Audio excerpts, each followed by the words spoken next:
আসসালামু আলাইকুম রহমতুল্লাহি ওয়া বারাকাতুহু। ইন্নাল হামদুলিল্লাহ ওয়াসসালাতু ওয়াসসালামু আলা রাসূলিল্লাহ ওয়া বা'দ। সুপ্রিয় দর্শক শ্রোতা, দেশে প্রবাসে বিশ্বজুড়ে যে যেখান থেকে মাহে রমজান উপলক্ষে এটিএন নিউজের নিয়মিত আয়োজন রোজার মাসে সৌজন্যে Walton smart fridge Islamic show দেখছেন, সকলকে অন্তরস্থল থেকে ধন্যবাদ জ্ঞাপন করছি।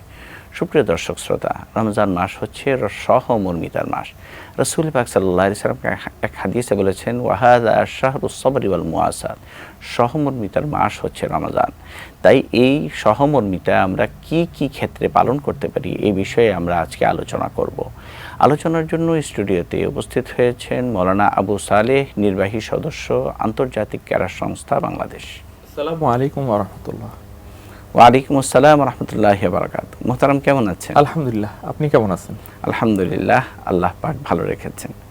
মুহতারাম, আমরা সবাই কথা বলি সকলেই যে ওয়াহাযা শাহরুস সবরি ওয়াল মুআসার, এটা হচ্ছে ধৈর্যের মাস রমজান। কিন্তু আবার আমরা দেখি যে যখন মানুষ খিটখিটে হয়ে যায় রমজানে না খেয়ে থেকে, তখন আমরা বলি যে রোজা ধরেছে, এই কারণে আর ধৈর্য নাই। আবার মুআসার, এটা হচ্ছে সহমর্মিতার মাস। মানুষের প্রতি, মানুষের যারা সমাজের নিগৃহীত মানুষগুলো আছে তাদের পাশে দাঁড়ানো, তাদেরকে কিছু করা, সহযোগিতা করা, এই সমস্ত কথা আমরা বলি, কিন্তু সমাজে কিন্তু এর চর্চা আমরা দেখছি না। এই সহমর্মিতার বিষয়ে ইসলামের দিক নির্দেশনা কি? দেখুন, আল্লাহ রাব্বুল আলামিন বলেছেন, তাআনু আলাল বিররি ওয়াত তাকওয়া ওয়ালা তাআনু আলাল ইসমি ওয়াল উদওয়ান। আমরা সৎ কাজের জন্য সহযোগী হই এবং অসৎ কাজ থেকে যেন আমরা দূরে থাকি বা তাদের সহযোগিতা না করি। এটা আল্লাহ রাব্বুল আলামিনের নির্দেশ। এই মাহে রমজান হলো সহমর্মিতার মাস, যেভাবে রাসূল সাল্লাল্লাহু আলাইহি ওয়াসাল্লাম বলেছেন যে রমজান মাস হলো সাবর এবং হলো সহমর্মিতার মাস, ধৈর্য এবং সহমর্মিতার মাস। এই মাহে রমজানে আমরা যে রোজা রাখি সুবহে সাদেক থেকে সূর্যাস্ত পর্যন্ত, আমরা এই রোজার মাধ্যমে ক্ষুধা অনুভব করি। ক্ষুধার তাড়নায় আমরা কখনো কিন্তু পান করি না। তো এই যে দেখা যাচ্ছে যে পানাহার থেকে বিরত থাকতেছি, আল্লাহ রাব্বুল আলামিনের নির্দেশ অনুযায়ী আমরা বিরত থাকতেছি, ক্ষুধা কষ্ট অনুভব করতেছি। এর মাধ্যমে গরিব দুঃখী যারা না খেয়ে থাকেন, সমাজে যারা খাদ্য পান না, তাদের কষ্টটা আমরা অনুভব করতে পারি এই মাহে রমজানে রোজার মাধ্যমে। এবং এই যে তাদের কষ্টটা অনুভব করলাম, কিন্তু করার পরে আমরা যদি আমাদের প্রতিবেশীকে অভুক্ত রেখে আমরা যদি খাবার খাই, আমরা যদি সেহরিতে বা ইফতারিতে আমরা যদি পেট পুরে খাবার খাই, ভালো ভালো খাবার খেলাম, কিন্তু আমার প্রতিবেশী তাদের কোনো খোঁজ খবর নিলাম না, তাহলে কিন্তু আমাদের সেই সহমর্মিতার মাস আমরা আসলে সহমর্মী হতে পারলাম না।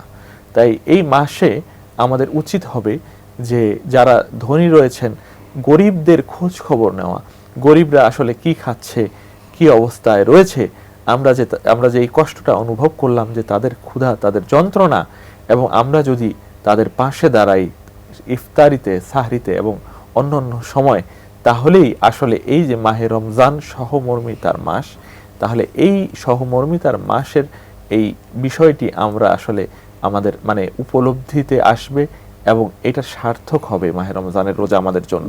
আরেকটা হাদিসও তো আছে যে রাসূল পাক সাল্লাল্লাহু আলাইহি ওয়াসাল্লাম বলছেন এই কথা যে মান ফাত্তারা সাইমান ফালাহু ইতকু রাকাবাতিহি মিনান নার, ফালাহু মাগফিরাতুম মিন যুনুবিহি ওয়া ইতকু রাকাবাতিহি মিনান নার। মানে যেই ব্যক্তি রোজাদারকে ইফতার করাবে, আল্লাহ সুবহানাহু ওয়া তাআলা জিন্দেগীর সমস্ত গুনাহ মাফ করে দিবেন এবং জাহান্নাম থেকেও আল্লাহ সুবহানাহু ওয়া তাআলা মুক্তি দিবেন। তাহলে দেখা যাচ্ছে যে আমরা যে সহমর্মিতা প্রদর্শন করব, এটা সমাজের থেকে কিন্তু আমার নিজের দায়বদ্ধতা বেশি। আসলে রাসূল পাক সাল্লাল্লাহু আলাইহি ওয়াসাল্লামের হাদিসে কথা বলে। আবার আরেকটা হাদিসের মধ্যে আমরা দেখি যে রাসূল পাক সাল্লাল্লাহু আলাইহি ওয়াসাল্লাম বলছেন, মান নাফাসা আন মুমিনিন কুরবাতাম মিন কুরাবিদ দুনিয়া নাফাসাল্লাহু আনহু কুরবাতাম মিন কুরাবি ইয়াউমিল কিয়ামা। যেই ব্যক্তি মাহে রমজান উপলক্ষে একজন মুমিনের একটা পেরেশানিকে দূর করবে, আল্লাহ সুবহানাহু ওয়া তাআলা কাল কিয়ামতের ময়দানে মুমিনের অসংখ্য পেরেশানিকে দূর করবেন। প্রত্যেকটার মধ্যে কিন্তু আমরা সহমর্মিতার একটা মেসেজ কিন্তু আমরা পাচ্ছি।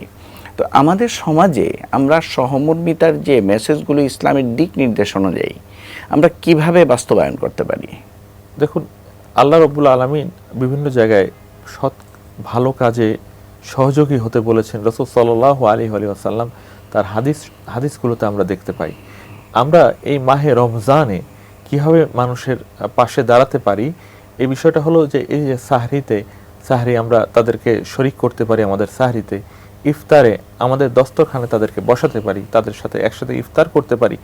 এই যে মানে পাড়া প্রতিবেশীদেরকে তাদের বাসায়, আমাদের বাসায় কোনো ইফতার তৈরি করলাম, সেটা তাদের কাছে পৌঁছে দিলাম বা তাদেরকে বাসায় দাওয়াত করলাম, এইভাবে করে আমরা তাদের পাশে দাঁড়াতে পারি। তারপর আরেকটা বিষয় হলো যে আমরা সবাই যাদের উপরে মানে জাকাত ফরজ হয়, এই মাহে রমজানে আমরা জাকাত আদায় করতে পারি। অনেকে আদায় করি, আমরা অনেকে আদায় করি এবং অন্যরাও করতে পারি। এমনি জাকাতের জন্য তো মাহে রমজানই আদায় করতে হবে, এটা তো এমন শর্ত নয়। তবে একটা বিষয় হলো মাহে রমজানে প্রতিটি দান সদকার যেভাবে করে এটার জন্য বিশেষ মানে সওয়াবের ক্ষেত্রে বিশেষ সওয়াব ঘোষণা করা হয়েছে, 70 গুণ বেড়ে যাবে। ঠিক তেমনি ভাবে এই মাহে রমজানে যদি আমরা যাকাত আদায় করি, তাহলে এটা অন্য মাসের চেয়ে, যেহেতু রমজান মাস উত্তম, এই মাসে জাকাত আদায় করাটাও উত্তম হবে। এবং এই বিষয়টা অত্যন্ত সুন্দর আলোচনা চলছিল। সময় হয়েছে একটি ছোট্ট বিরতি। সুপ্রিয় দর্শক শ্রোতা, সময় হয়েছে ছোট্ট একটি বিরতির। আমরা আলোচনা করছিলাম যে সহমর্মিতার মাস হচ্ছে মাহে রমজান। এই বিষয়ে আরও আলোচনা রয়েছে। বিরতির পর আবারও ইনশাল্লাহ সেই আলোচনা আমরা কন্টিনিউ করব। সে পর্যন্ত আমাদের সঙ্গেই থাকবেন।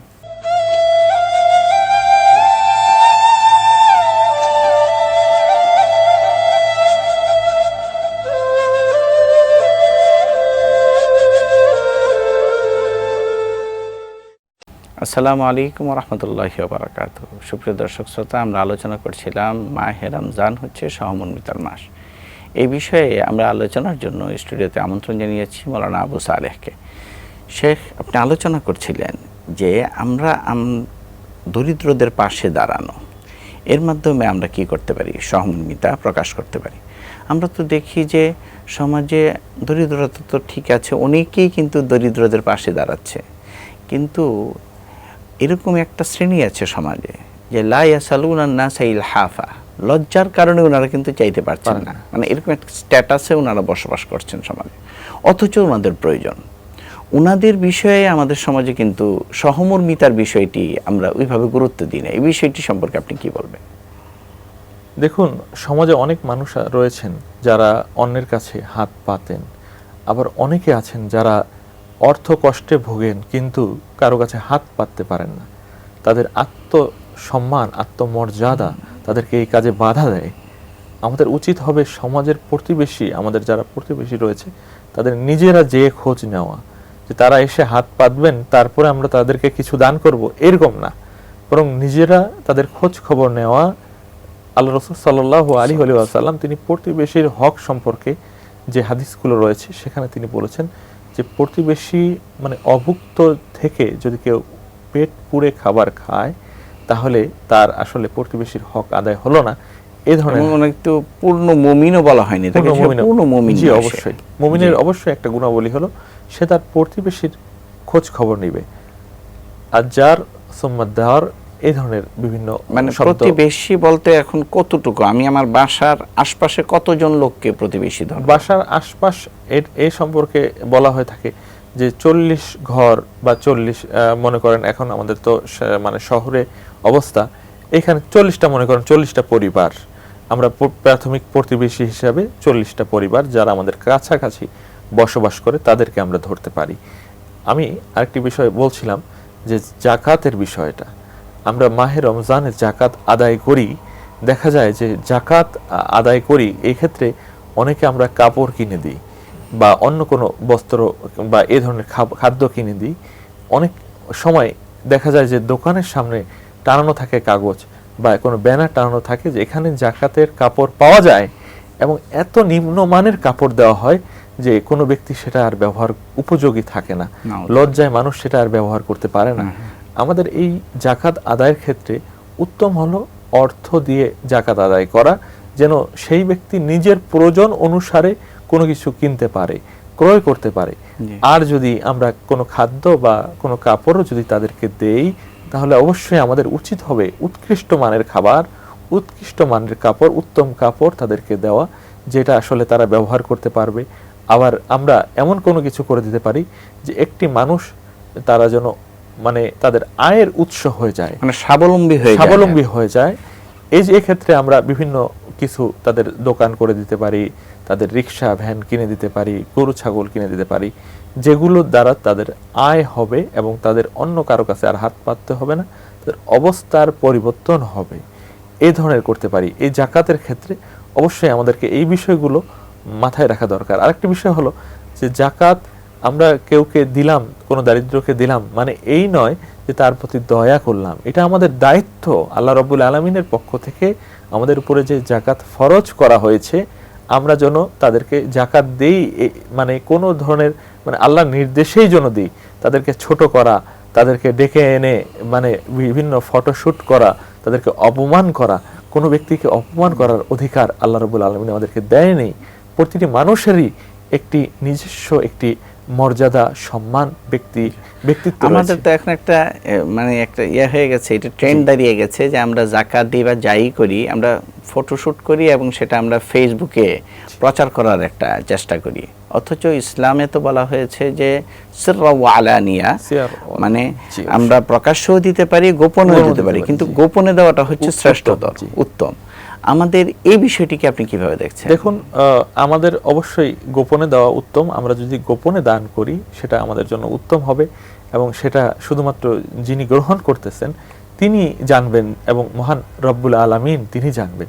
কিন্তু আমরা যদি মানুষকে দেখিয়ে দিই কোনো কিছু, সেক্ষেত্রে অন্তরে আমাদের রিয়া চলে আসতে পারে, অন্তরে যে আমাদের ইখলাস নষ্ট হতে পারে। এই মাহে রমজান কিন্তু ইখলাস অর্জনের মাস। তাই আমাদের যদি কোনো কাজে, কোনো ইবাদতে, কোনো কিছুতে যদি ইখলাস নষ্ট হয়ে যায়, তাহলে কিন্তু আমল বরবাদ হয়ে যাবে। এক্ষেত্রে অবশ্যই গোপনে দেওয়াটি উত্তম। আর কোনো কোনো ক্ষেত্রে মনে করুন যে আমার একটি ফাউন্ডেশন আছে, প্রতিষ্ঠান রয়েছে, আমরা মানুষের জাকাত সংগ্রহ করেছি, এখন মানুষকে আবার বিতরণ করতেছি অন্যের কাছে, সেক্ষেত্রেও যদি আমরা কোনো ছবি তুলি, মানুষের যদি পরিচয় প্রকাশ না পায়, মনে করুন আপনার তার ছবিতে তাদের চেহারাগুলো আমরা ঢেকে দিলাম, বা একটা পরিসংখ্যানের জন্য, একটি কোন রিপোর্ট তৈরির জন্য পরবর্তীতে মানুষের কাছে উপস্থাপনের জন্য যে না, আপনাদের কাছ থেকে আমরা জাকাত সংগ্রহ করেছি এবং এটা যাদের প্রাপ্য তাদের কাছে পৌঁছে দিয়েছি, এই ধরনের কিছু হতে পারে।